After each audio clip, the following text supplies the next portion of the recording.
Okay, I am Vitreous. Time to go into Skullwoods. First enemy is Ropa. These things, they're durable. That's all I can say about them. They become less durable later. You'll see why. These are picket plants. Kind of a rare enemy. It's the answer to the like legs from Legend of Zelda 1. If you kill them though, you get all your items back. And that's a stall. Kind of a random occurrence enemy underneath bushes sometimes. They also hide in rocks and other places of the Dark World. Another random occurrence enemy is the bee I killed earlier. Ropa's easily stunned with boomerangs to let you pass. And let's go down this part. Most of the holes up there will get you to useless parts of the dungeon. Now in here, our first enemy is Gabidos. The mummies from the first game. Oh goody, and Wall Master. I mean, Ceiling Master, actually. It comes from the ceiling! Good note to point out now, when I record these, I don't have any sound. It's a little whistle that precedes them falling. Yeah, I can't hear that. So when I get grabbed a couple times, that's because I can't hear the whistle. And the Bombos Medallion.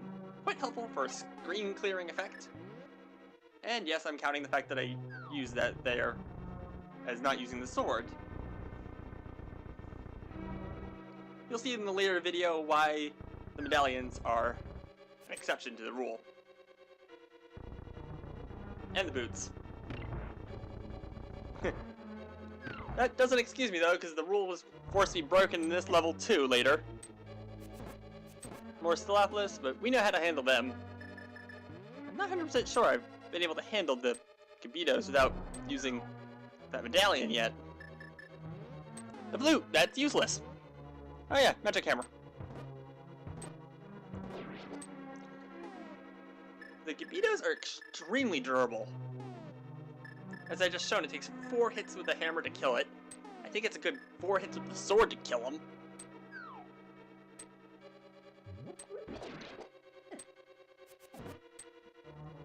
Later in this level, you get the fire rod. I think that kills him instantly.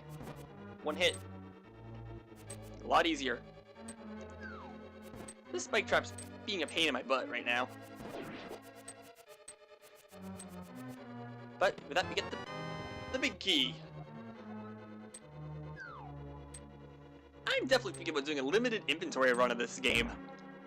Not right after this run, but later. Give me some time to play other games first. With that, we exit the first part of the dungeon. Now with the big key, we can pretty much do everything the big key lets us do. Open the big chest, for one. Or you can money grind like I am. I didn't show it in any of the videos, but money grinding is really hard. Oh look, a secret passage. Whee! Money grinding is extremely hard to do without a sword.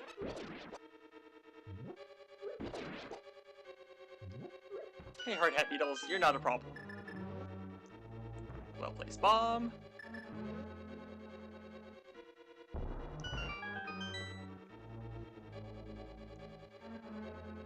This dungeon would be harder, except not a lot of it needs to be visited. There's actually a lot of things over here that I just don't show you because I don't need to.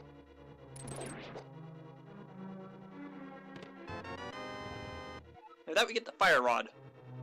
Really nifty item that I'll probably be showing off soon. Because I'm forced to.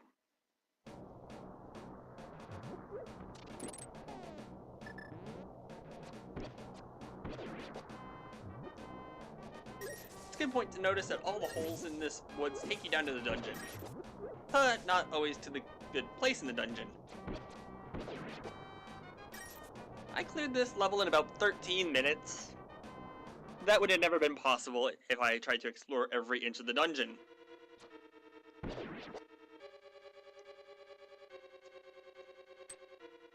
More hard hat beetles, but they're not even a problem in this level. The door up there. Not gonna lie, I don't think I ever figured out how to get through that door without falling down a pit once or twice. I think it involves using the little star panels. This one Ropas are pains. And now you got this thing. I really wish I checked to see if this can be ignited using the Bombos medallion, but I didn't. Into the real cavern. Mini Moldorms. Good news, they don't have a mother here. Anyway, weave through the maze in this room, because that chest is way too easy to get like that. And find your way to this door up here. That can be a pain. But this one isn't. Walk across the top. Kill the one goodbye up there.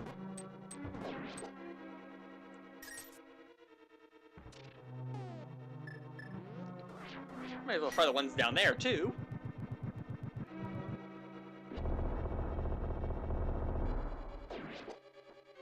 The Bombos medallion is extremely helpful. Ooh, magic. For defeating Cold Stare. That's a later video. And I don't think I actually used it to defeat Cold Stare. I could be wrong.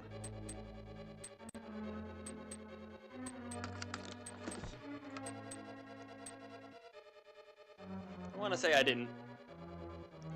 I like to make the battles as interesting as possible.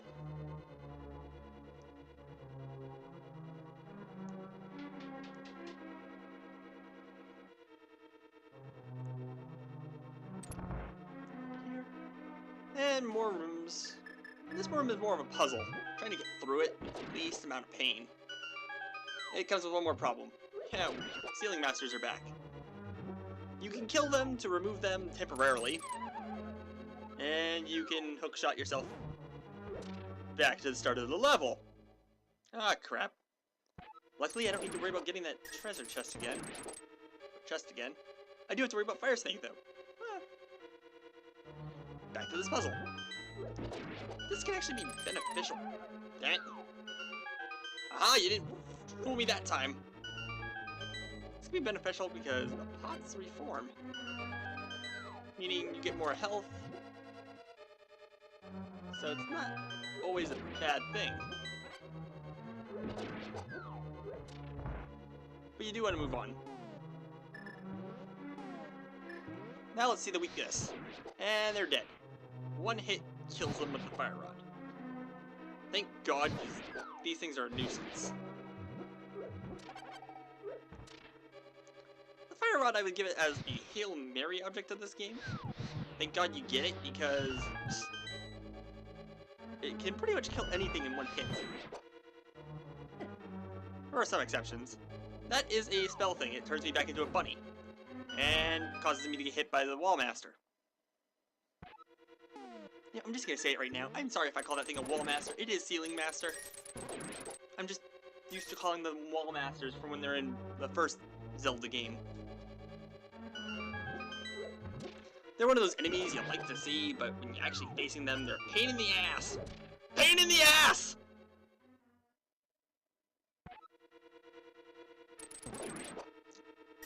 This video is still shorter than the, Watergate dungeon, mysteriously enough.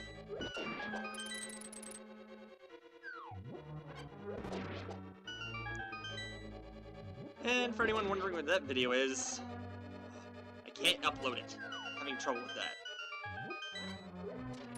Not for lack of trying. I just can't get it uploaded. Actually, at this time, I'm hoping to get this one uploaded. I got all the video recorded, so it's just a matter of YouTube acceptance.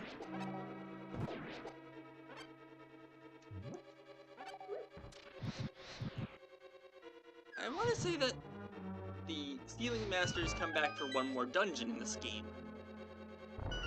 I don't know where, though.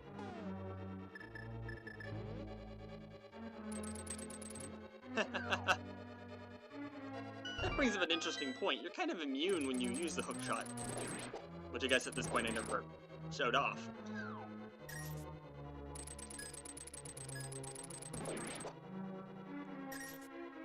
Which means, oh, here's the problem with the level. I have to cheat again because this is technically a curtain! Damn curtains! Damn them!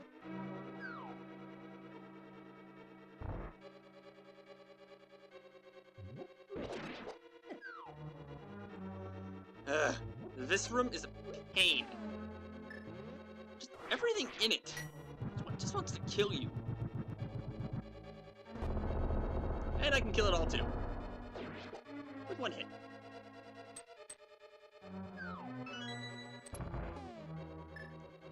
Alright, almost there. One more, not even really a problem room. I say that, but I want to think that there's a ceiling master that can fall down in here. And down the pit. And this is the boss. Mothula. Giant moth. Oh, help me God. Ah! The real problem with Mothula is they put the battle on a kind of conveyor belt thing. And they put... Ah! I have fairies. And they put spike traps that come out at you throughout the whole fight. I should be glad this isn't made by Capcom, because those things would be instant death if it was. Not as if it matters, they're pretty much instant death anyway.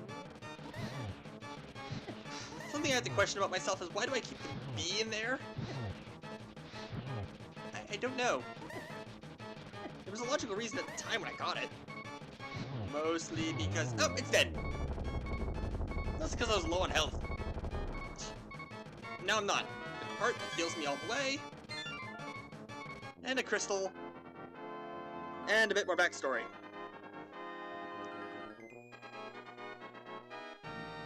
Gotta admit, this is one of the Legend of Zelda games with good backstory.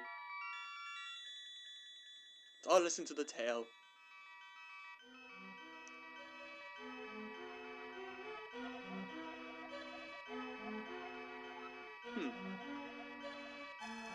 No, I don't. Even if I do, you're gonna tell it to me anyway.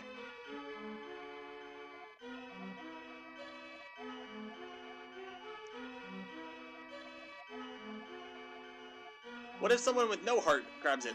Like me? Would the Golden Land just turn into a void?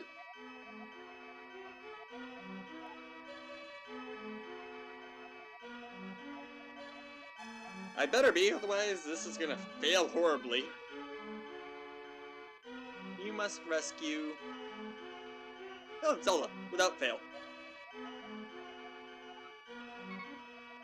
Never hit not at all. She repeats it. And that's it.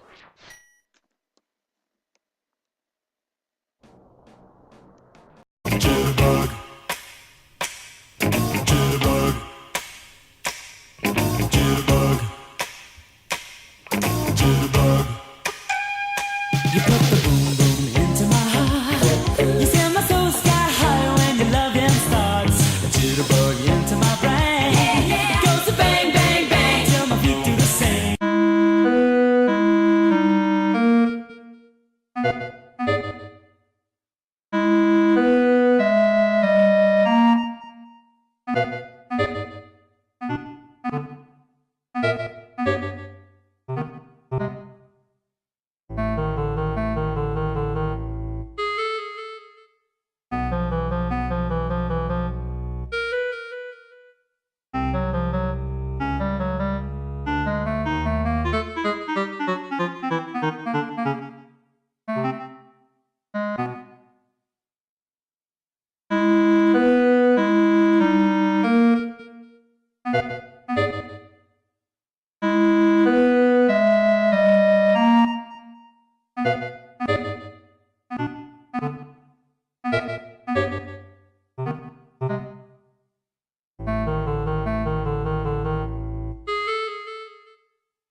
with that done, time to rate this. Mothula was a pain. It's not just Mothula, it's the fact that it's on a conveyor belt with spike traps. That is just cruel. So I give Mothula a 10. And she deserves it. As a stage, however, well, I can't just give it a 10 because the boss gave it a 10. I actually give the stage an 8. Like I said earlier, a lot of the stage is skippable. I never collected the compass, and I never collected the map. Meaning, you don't need to worry about that. So, the stage suffered for that. Next up is Thieves Town. It'll be one of the more interesting levels, I think. Until then, though, I am Vitreous, and I will eventually figure out why I'm doing all these challenge runs.